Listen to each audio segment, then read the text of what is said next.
say I learned a lot, especially when it comes to the history, because there's some things that we don't really know that have been actually put it under the carpet. But I like the fact that we get to indulge and speak about the issues that we do face and affect us. But now we get to tap into the world of the art. Ikhotman has been internationally recognized as one of the best that we have in the country, and usuka all the way from Msanzi Bafetu. Ladies and gents, we do have the one and only Simphiwe Kaka. Hey, good right, man. Thank you very much for having me. Now, we're so glad to have you here, because one thing I can say is how I actually got to introduce to artwork yako. I saw your stuff on Twitter, and it was so amazing, the approach that you actually took when it comes to paint and do your artwork. So, I want to ask you, what actually drew you into doing art and the way, the approach that you chose to do with the oil and stuff like that? Okay, thank you very much. So basically, I was born in Kailicha, right?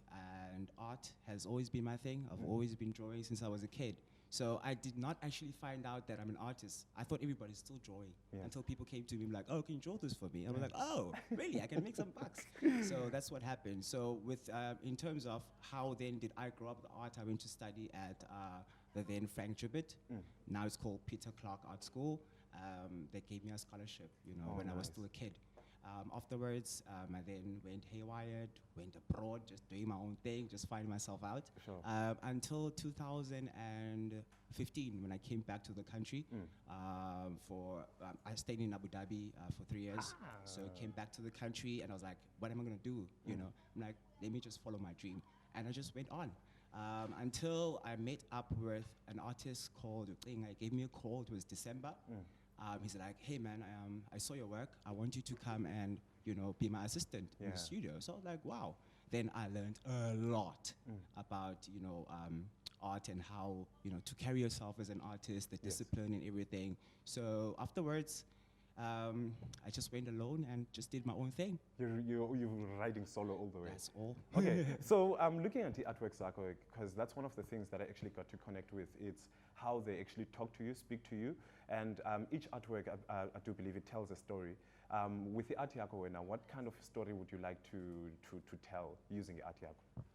Okay, so basically my art is about us, society, where I grew up in. I draw inspiration from how we, the youth, view politics. Not necessarily my own opinions about political issues, but how, in general, we use politics. I use Twitter as well, you know, to actually understand, you know, both sides and everything about how we, the youth, want to, you know, see ourselves in the future. And I also want people to be original, you know, like my artwork is like this one over here. It is original, it is you, it is me, you know, it is about our culture, about understanding that we live in the day of today, but we should not throw away our roots. Who we are. Yes. Okay, so you did explain that about this one. So can you tell us about the second one? Because I'm seeing some balloons, a penny sparrow. Is it inspired by it or what? So what's happening with the second one? Okay, so the second one's title is actually Soft Life. Okay. So this is what everybody wants, you know, what we aspire, you know, what we want to live in. Like I grew up in a shack, man. You know, I don't want to be in a shack again. You understand? So now with Soft Life, there are dangers as well that you have to look at. And if you look at the balloon, there's a skull inside.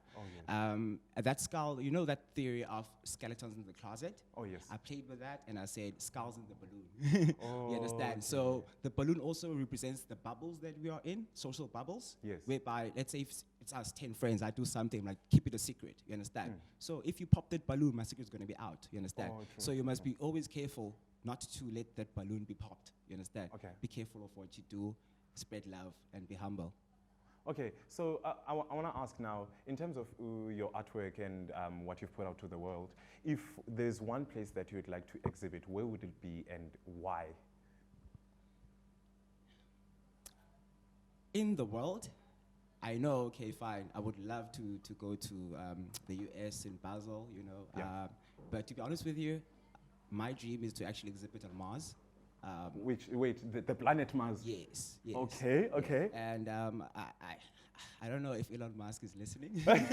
Hopefully, make it happen. This is my view. I just want to do things that other people didn't do, you know, or didn't think about, you know, even if they thought about it. But I want to do them. You understand? Since I was a kid, I told myself one day I'm gonna go to the US. Yes. My work is going to be exhibited there. And look what happened this year. You Amazing. understand? I dream my life, and I don't dwell on that thing of, oh, what if doesn't happen? Sure, What if it does? You just said understand? that to me, Peter. You just said like, no, don't say that.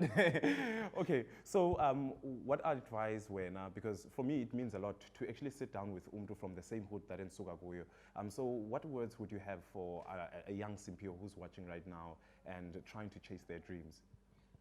What I would say to a young Simphiwe would be, hey, Simphiwe, it's gonna be hard.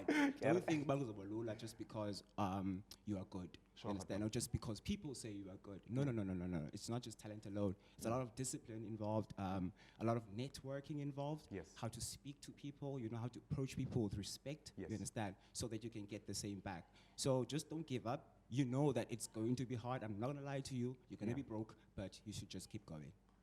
One thing I can say about Puka, and right now I don't know where I'm standing from, but I can say I'm truly motivated because especially when it comes to Abantu, that we get to look up to who are doing big things, and now I do see myself stepping into his shoes. Hence one of the things that actually drew me to EKSE because I saw so much of myself and I could relate with some of the things that we did. But right now, ladies and gents, let's go to an ad break. So Msanzi, we'll be back after this.